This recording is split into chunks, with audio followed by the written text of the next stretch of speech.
na? Okay na. Tara. What's up mga katoids? Nandito nga pala tayo sa Malawak, Bulacan. Ayan, makikita mo. Nagpa-harvest na kami dito nyo. Tignan niya kung pwede ng sizing yan at magagaspang na yung fingerlings. Ayan, tignan natin yung fingerlings niya. Tara.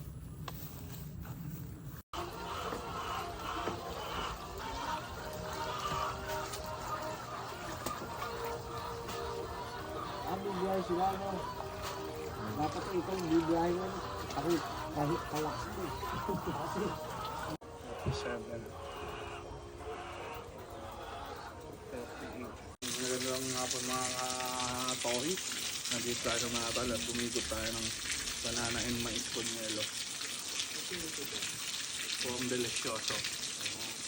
Ayan. Ayan. Yung pina-harvest natin kanina. 1.5 liters. 4 liters. 15 to 20 days tomated.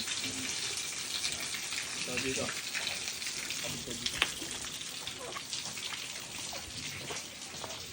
Ito naman natin yung 2 to 2.5 inches. Ayan, konti lang. Siguro mga nasa 8 to 9,000 lang to. Okay na? Okay na.